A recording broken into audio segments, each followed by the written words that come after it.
Bueno, vamos a ver ahora lo que es la ley de que tiene que ver con lo de HIPAA, ¿verdad? Ley médica y ética, HIPAA, parte 2 de la presentación. Vamos a ver qué es HIPAA, porque a veces nos queda esa duda, ¿verdad? ¿Qué es HIPAA?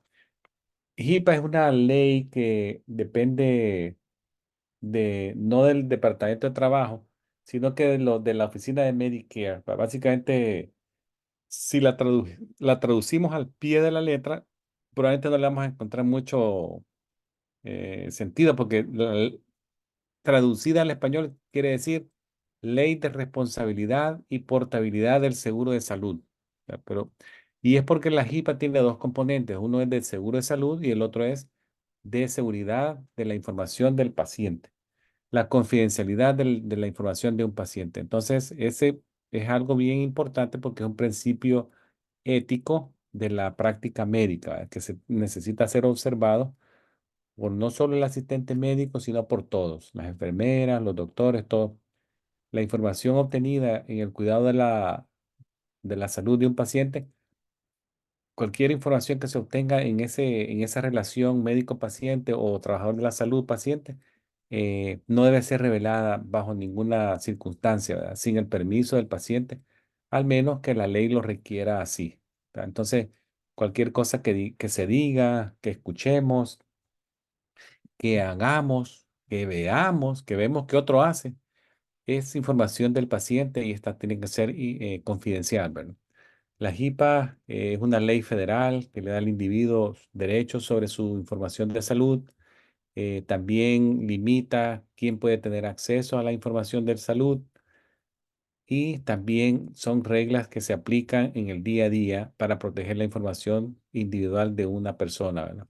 Recuerde que la información no puede ser diseminada, ya que es un derecho del paciente, ¿verdad? Entonces, es importante saber que puede estar la información de muchas formas. Puede estar escrita en un papel, estar en medios electrónicos, como pueden ser correos electrónicos o fax, o puede estar también diseminarse a través de un teléfono o una conversación oral de dos personas frente a frente. Entonces, todos esos escenarios son muy susceptibles de poderse escuchar o ver y hay que tener siempre esa precaución, ¿verdad? De lo que es HIPAA. Ahora, mantener la confidencialidad de la información privilegiada es tarea de todos. Entonces, para hacer el servicio efectivo y eficiente, hay que saber los límites de la información. Aunque yo tenga acceso, por ejemplo, yo puedo tener acceso voy a mencionar, por ejemplo, el, el, el sistema de récord médico a TINA. Cuando yo entro a TINA, yo puedo tener acceso a 7,000 nombres.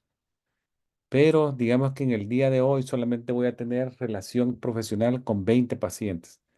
Entonces, tiene que ser solamente esos 20 pacientes a los que yo voy a ingresar a ver información, la necesaria para cubrir el trabajo de este día. ¿Verdad? No puedo estarle viendo consultas de hace un año porque no tienen que ver nada con la consulta de ahora, excepto que la información se requiera. ¿Sí? Asimismo, no puedo estar viendo información de terceros pacientes por curiosidad, ¿verdad? Digo, oh, bueno, voy a ver, aquí viene la señora XX, voy a ver por qué viene, ¿verdad? Yo la conozco y... No, entonces eso es la información. Recuérdense que en la parte electrónica todo deja huella, ¿verdad? Aunque no me estén viendo, cuando yo entro a un sistema electrónico, cualquier lugar donde yo vaya, queda huella electrónica que me pueden dar seguimiento, ¿verdad? Si así lo quisieran. Pueden decir, oh, bueno, mire, usted el día viernes pasado fue a ver un expediente de la persona tal y estuvo viendo la cirugía de él, ¿verdad? Entonces, hay que tener cuidado con con el acceso. El acceso a una información no me da derecho a ver o a escrutinar más de lo necesario, ¿verdad? Eso lo dice la HIPAA, ¿verdad? Ahora, las reglas de seguridad de la HIPAA. Bueno, en el manejo, recuerden que ustedes van a tener acceso a información, entonces la confidencialidad la pueden mantener de varias maneras, ¿verdad? Entonces, reglas de seguridad cubren a todo el mundo, ¿verdad? Cubren a entidades privadas como entidades federales o estatales o de ciudad. Entonces, por ejemplo, requieren el uso de passwords.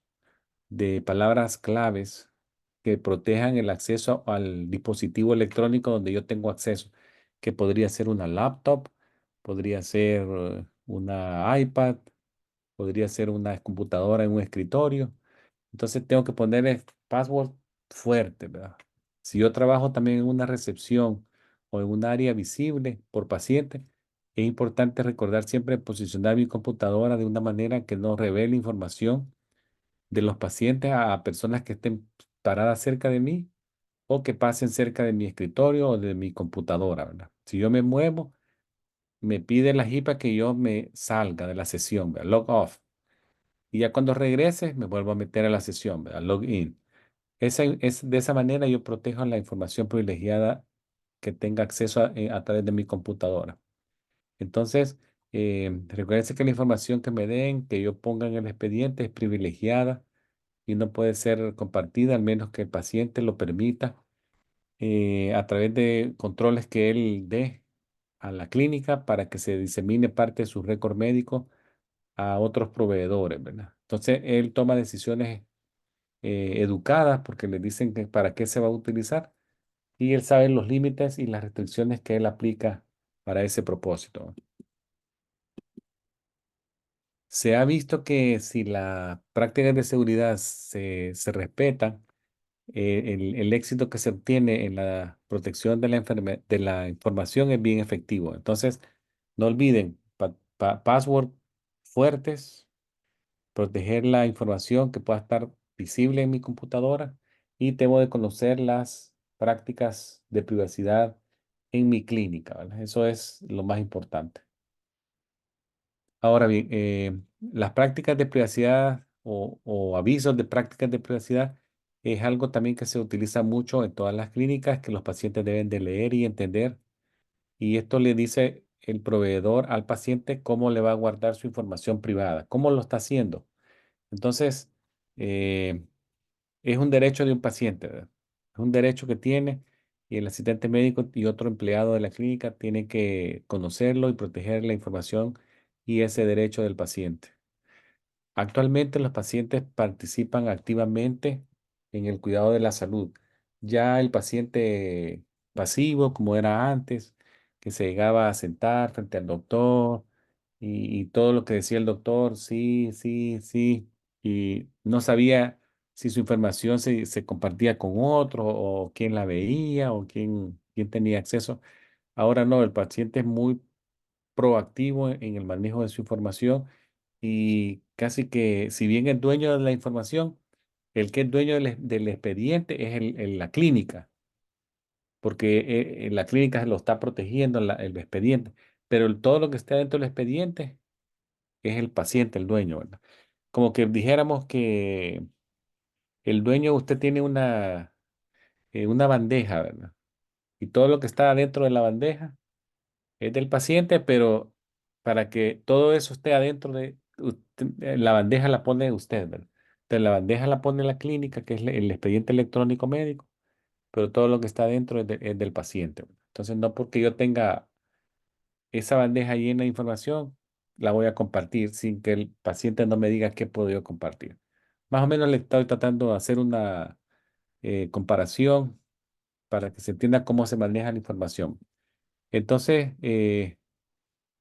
la JIPA permite que esta nota de práctica de seguridad, el proveedor de salud la comparta con los pacientes y el paciente sabe cómo se usa la información. Si ustedes ven este brochure que yo les puse aquí, este es bien genérico. Yo lo puse solo como ejemplo, bien general, pero cada clínica puede tener la suya o cada hospital, donde le informa al paciente cómo se usa su información, ¿verdad? Para tratamiento, para pago, para opciones de cuidado de salud, para pago porque los seguros no pagan si no ven que se hizo un procedimiento o una consulta, ¿verdad? Entonces, para opciones de salud es cuando se comparte información porque yo mando pacientes a otro proveedor, ya que acuérdense que son actividades de negocio, de prácticas de médicos. Entonces necesitan compartirse en algún momento alguna información, ¿verdad? Los referidos que se dice o las referencias son básicamente esta opción, ¿verdad? Cuidado de salud. Sin embargo, también hay que saber que en algunos casos los pacientes pueden perder ese derecho de privacidad cuando la ley así lo requiere, ¿verdad? La ley local, de estatal o federal, ¿verdad? Hay algunas enfermedades que son por ley, tienen que ser reportadas al Departamento de Salud de esa ciudad o del estado porque están bajo vigilancia epidemiológica. Entonces, aunque el paciente tenga la enfermedad y él no quiera que se disemine, que, oh, es algo muy privado de mi enfermedad, por ley la clínica la tiene que reportar, ¿verdad? En algunas enfermedades tiene que reportarse a nivel local, estatal o federal. También cuando hay un paciente pierde la libertad, o puede ser que sea encarcelado, pierde algunos derechos, ¿verdad? De su información protegida. eh, Comunicaciones al Departamento de Salud que les dije, de Salud Pública. Cuando hay algún, por ejemplo, sospecha de una negligencia o un abuso de menor o abuso de adulto mayor, ¿verdad? También algunas informaciones de work compensation también se pueden manejar de otra manera. O un juez ordene que una información se comparta, orden de juez o corte, también, ¿verdad? Acá están algunos de los derechos del paciente que estamos mencionando que también se diseminan en estos brochures. El paciente tiene derecho a revisar su expediente y si encuentra una información que está incorrecta, la puede solicitar que se la corrija. Tiene derecho a requerir restricción de su información, que no se disemine. Tiene derecho a pedir una copia de su expediente, tiene derecho a... Acá le voy a dar todos los derechos a lo que tiene. Una vez el paciente conozca todos los derechos, él firma una hojita como esta, pone su nombre, su fecha de nacimiento, su firma y la fecha. Y aquí dice que le entiende cómo la práctica va a manejar su información, que si hay alguna adenda a lo largo del año de esta nota, se la tienen que hacer saber, ¿verdad? Si hay alguna adenda o una corrección. Veamos algunas de lo que se llama cuidado del paciente, ¿a qué tiene derecho? Como paciente, una persona de un hospital o una clínica X tiene los siguientes derechos que básicamente todos son consistentes con la ley local o federal de ese estado. Por ejemplo, tiene derecho a recibir tratamiento sin discriminación. Aquí la discriminación se refiere al color de su piel, la raza, su religión, su género, su origen nacional, ¿verdad? Donde sea de cualquier lugar del mundo, si tiene o no una disability o una incapacidad, o la fuente de pago con el que él está accediendo ese día a la consulta, ¿verdad? No importa. También tiene derecho a ser informado si está ingresado en un hospital, a la posición y el nombre de su doctor que lo está viendo.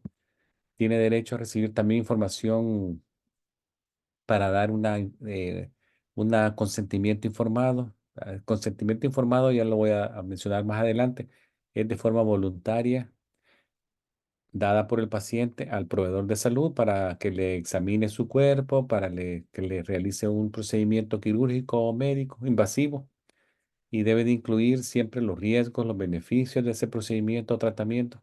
Y el paciente al final de todo eso lo firma. Tiene que estar firmado por el paciente.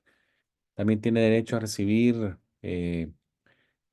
tratamiento de dolor, si así lo requiere, si hay dolor. Tiene derecho también a recibir privacidad en el hospital y tener estancias confidenciales si él así lo requiere, ¿verdad? Tiene derecho también a recibir una copia de su expediente médico sin cargo, pero si hubiese un cargo de obtener una copia, tiene que ser un cargo razonable, ¿verdad?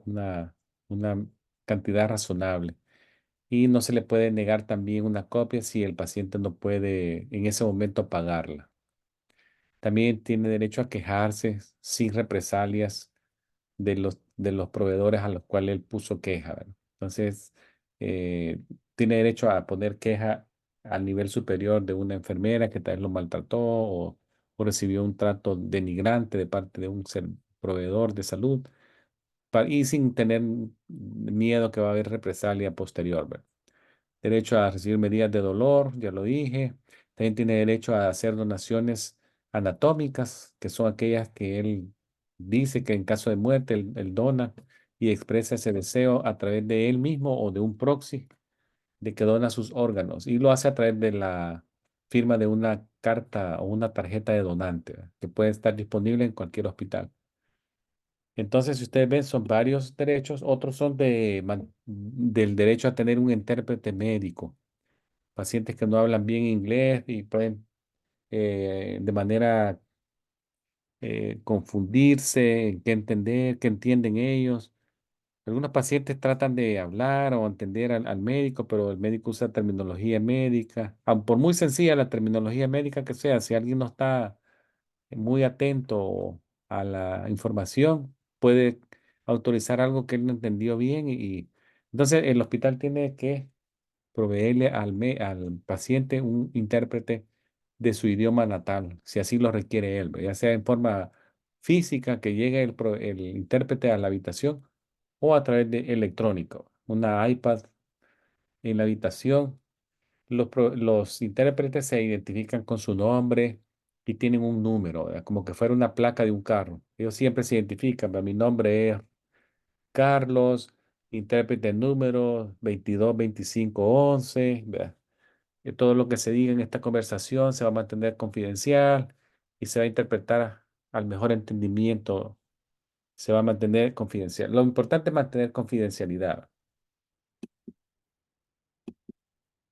Ahora, esto que ven acá, que se llama deseo de vida, es otra cosa que también es bueno entenderlo, ¿va? Un paciente puede expresar en un documento su deseo en caso de una enfermedad terminal o un accidente en el cual después de eso él no puede expresar su deseo. Él lo puede hacer antes, ¿verdad? Es lo que se conoce como deseo de vida, living will.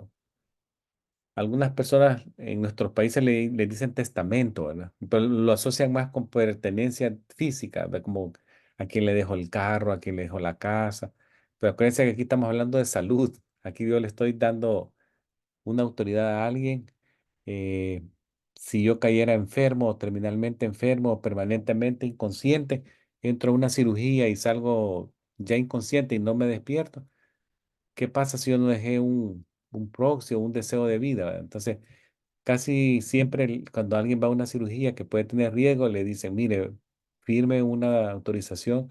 En caso de, usted declara que se respete de forma honorable el deseo de esa persona como que si usted lo estuviera haciendo, ¿verdad? Entonces, eso es el deseo de vida. Ahora, vamos a ver en algunos encuentros en los que ustedes van a tener participación, que son cuando preparen pacientes. Siempre es bueno recordarse lo del consentimiento informado, ¿verdad? Que es uno, aquí se los muestro yo como número uno, dice consentimiento informado, obtener el consentimiento informado. ¿Qué es eso? Bueno, para obtener el consentimiento informado, recuérdense que hay tres tipos. Legalmente son tres tipos de consentimientos médicos, ¿verdad? El primero que dice ahí, el uno, el implícito, es cuando el paciente hace una cita en una clínica. Ya él de manera implícita quiere ir ahí. No está, nadie lo está obligando. Él dice, oh, quiero hacer una cita con el doctor tal día porque quiero que él me atienda a partir de ahora. El consentimiento expreso es la expresión verbal, hablada, de aprobación del paciente, ¿verdad? Por ejemplo, yo le puedo decir a alguien, eh, le puedo, le voy a examinar el abdomen, pero le puedo subir la camisa, ¿está de acuerdo? Y si él me dice, sí, sí, está bien, es un consentimiento expreso, ¿verdad? Porque él me lo da de forma verbal de aprobación. No solo voy a yo a agarrarle la camisa y le saco la camisa del pantalón y se la subo hasta la zona de las costillas. No, ¿verdad? Yo le pregunto, ¿no hay ningún problema? Yo le subo la camisa para examinarle su estómago. No, no, está bien. Expreso, ¿verdad? Entonces ya puedo hacerlo. Ahora, el consentimiento informado involucra más derechos y es cuando el paciente recibe y va a entender en base a la explicación de toda la información que se le observe acerca del procedimiento que el paciente va a tener. Entonces, se pide que esa explicación incluya los riesgos. ¿Verdad? Toda cirugía puede tener un riesgo. ¿Por qué es necesario hacer eso? ¿Cuál es el propósito del tratamiento a ser aplicado? ¿Existe alguna alternativa o no? y el riesgo que la alternativa implica también, ¿verdad? Que sí tiene. Y también se le explica el riesgo al paciente si él dice que no, porque un paciente puede decir que no. Por ejemplo, un paciente, usted va a oír que el médico le sugiere que se ponga la vacuna del shingles, ¿verdad? La culebrilla que le dice. Pero el paciente dice, no, yo no creo en vacunas. Pero el médico le dice, no, pero la vacuna le va a evitar que usted tenga una culebrilla, un chingo severo. Podría tener algo leve o no tenerlo. O sea, hay riesgo de decir no, pero él dice, sí, yo sé eso, pero no quiero que me la ponga. Ese es explicar riesgos cuando se va a decir no, ¿verdad? Si aún con eso el paciente dice no, entonces usted pone, el paciente declina ponerse la vacuna, rehúsa tratamiento y el día y hora y ya, ¿verdad? Se firma. Si en 2 meses, 3 meses él tiene la enfermedad y dice, oh, pero ahí nunca me dijeron que me la pusiera. Si hubiera sabido, me la pongo. Bueno, mire, o sea, hace 3 meses dijo que no. Y aquí está la prueba, ¿verdad? Entonces, por eso es importante los consentimientos informados, que todo profesional médico debe asegurarse que el paciente entienda y en cada procedimiento dé un consentimiento informado. El paciente tiene derecho a esa explicación cada vez que va a pasar algo. No es un consentimiento informado del año, sino por evento. O sea, si el paciente es menor, entonces será su papá o el guardián, la persona en cargo, que en representación de él la autoriza, ¿verdad? Los flebotomistas, siempre recuérdense que el paciente también puede decir que no. Es un derecho, ¿verdad? Solamente asegurarse que el paciente dice que no y yo lo documento que él dice que no, pues, y no lo puedo obligar. Pero una pregunta que podría hacer, dice, si un accidente médico se le olvida obtener un consentimiento informado antes de hacer una flebotomía, ¿qué puede pasar? Eso puede ser una battery, ¿verdad? Battery es cuando involucra contacto físico, ¿verdad? Contacto físico sin haber sido autorizado. La flebotomía, recuérdense, es un procedimiento donde se va a colocar una aguja en la piel y va a tener acceso a una vena y sacar sangre. Entonces, siempre consentimiento informado para evitar caer en eso de la battery, ¿verdad? Entonces, el flebotomista es legalmente responsable de asegurarse de obtener el consentimiento informado. Ahora, el PHI son información protegida de salud. Aquí incluye cualquier información que ligue a un paciente a una información, ¿verdad? Entonces, secuencia que esto es bien amplio, ¿verdad? Puede ir desde la dirección de la casa, el teléfono de la persona, el número del seguro social, su correo electrónico, su número de récord médico, fotografías de rostro, fotografías de imágenes de su cuerpo, algún tatuaje que lo identifique o cualquier identificador de tipo biométrico, ¿verdad? Que pueda tener el paciente. Esos son el PHI. Se llama información de salud personal. También podría ser información de condiciones físicas del paciente, mentales, tratamientos recibidos, pagos por tratamiento. Y recuerden que todo esto, PHI puede ser electrónico, escrito o verbal. Cualquier información que ligue a alguien con una persona, ¿verdad? Tiene que protegerse, ya sea escrita, verbal o electrónica. Ahora, ¿podría pasar que de forma accidental se disemine una información? Claro que sí, ¿verdad? También hay que saber que somos humanos, entonces, pero algunas cosas que son prevenibles, ¿verdad? Tratemos de que eso no suceda, pero puede suceder. Entonces, ya les dije, siempre mantengan sus récords electrónicos seguros, mantener los passwords limitados, no los compartan, su PIN, su password con nadie, ¿verdad? Es personal. La mayoría de información de salud que se maneja en la clínica, cuando se envían, casi todas son 100% encriptadas y se pueden leer solamente que se desencripte en el lugar donde lleguen. Entonces, eso es importante, usar los canales apropiados para que la información no sea como interceptada. Las conversaciones confidenciales también mantenerlas al mínimo en lugares abiertos, ¿verdad? especialmente, por ejemplo, corredores. Ven acá, estos dos en esta imagen están hablando en el pasillo. Imagínense estos acá, hablando de información privada de un paciente en el elevador y una persona está cerca con un teléfono, la podría estar grabando. Entonces, siempre estemos atentos donde estamos hablando, ¿verdad? La farmacia también es otro sitio caliente donde se informa de datos de pacientes, de enfermedades, tratamientos. Entonces, son lugares que podrían eh, escucharse información que no queremos que eso suceda, ¿verdad? Entonces, aquí les dejo yo algunos tips. Dice, siempre estemos atentos dónde estamos, con quién estamos y quiénes están a nuestro alrededor, qué información puede ser vista o oída, cómo puedo minimizar que me escuchen otros, ¿verdad? Siempre mantener la información protegida de salud y compartirla solo con aquellos que necesiten saberla, el mínimo nivel necesario de compartirla.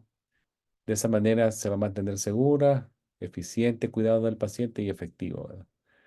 Eh, Acá también dice, si usted es nuevo en la práctica, no se sienta tentado a curiosear, ¿verdad?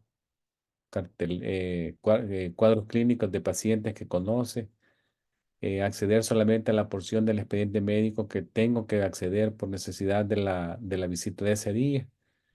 Y es esencial, dice que todo el mundo tenga acceso al PHI, pero tener siempre pendiente quién está a mi alrededor, ¿verdad? Entonces son algunas reglas básicas de la HIPAA para que la información no se disemine y que después nos acusen de que por nuestra culpa diagnósticos de pacientes se enteraron, ¿verdad?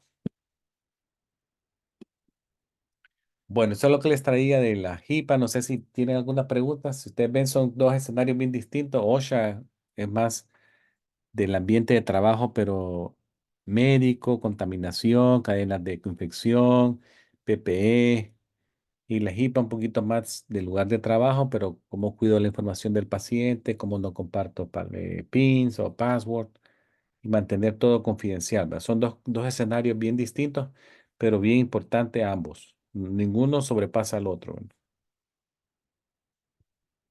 Muy bien, muy bien. ¿Alguna pregunta, comentario? ¿Puedes repetir lo que es la OSHA, perdón? Olo, la OCHA dijimos que era, básicamente es seguridad en el ambiente de trabajo, pero tiene que ver con la parte más biológica. Uno, dos, la parte física del ambiente de trabajo que podría ser que haya un incendio, hay un incidente, ¿verdad? Recuerden que incidentes son cosas que no pasan muy a menudo en una clínica, que podría ser, por ejemplo, que alguien se pinche con una aguja, que alguien le roben algo adentro de la clínica. Entonces son incidentes, son cosas que pueden pasar en el lugar de trabajo, físicas, biológicas o eventos no frecuentes. Esa es la OSHA, ¿verdad? Entonces hay entrenamiento, ¿verdad? De que todos los años las clínicas dan entrenamiento al personal nuevo y antiguo con moro de refrescamiento. Con todos los años van a ver eso, que llega alguien a dar una charla de una mañana o al final hace un examencito de unas 10, 15 preguntas y certifica a la clínica que ya se refrescó las guías, si han habido adendas en el año. En ese momento el personal se da cuenta, dice, miren, hubieron las adendas de esto, ahora eso ya no aplica, esto es nuevo. Sería OSHA, ¿verdad? Ajá. Ok, perfecto. Sí, Yo tengo una pregunta también, sí. doctor. En caso, vamos a suponer, porque donde yo trabajo ha pasado muchas cosas en este caso. Vamos a Ujú. suponer que el jefa, usted sabe que los resultados de los pacientes deben ser solamente con este mismo paciente. ¿Qué tal si la esposa o la mamá, vamos a suponer, o un esposo o una amiga quieren saber los resultados del paciente, pero el paciente da el permiso? ¿Se puede hacer eso o hay que firmar un documento en donde implica que ellos dan permiso? Buena pregunta, excelente pregunta. Fíjese que eso, el paciente tiene que dar permiso. Le voy a poner una situación. Una persona, no por el hecho de que esté casada con alguien, el cónyuge tiene derecho a saber su récord médico, porque es confidencial, excepto que él autorice a la esposa o esposo a recibir información médica. Entonces, digamos que usted está en la clínica, recibe una llamada y dice, mire, mi esposo está fuera del país, pero a él hicieron un examen hace 2 semanas y él me Sí, dijo que lo preguntara y él me va a hablar hoy en la noche y yo le voy a decir, usted lo que tiene que hacer es, bueno, voy a ir a ver el expediente del paciente y ver si su nombre aparece como responsable de recibir información de él. Y si usted no lo encuentra, le dice, mire, en el expediente de él no está su nombre, yo no puedo darle información. Pero si está ahí, entonces usted sí, porque aparece el nombre de la señora, sí, autorizo a mi esposa el nombre. Entonces sí. exacto. Ok, perfecto. Muy Sí. bien. ¿Alguien más? ¿Comentario? ¿Pregunta? Bueno.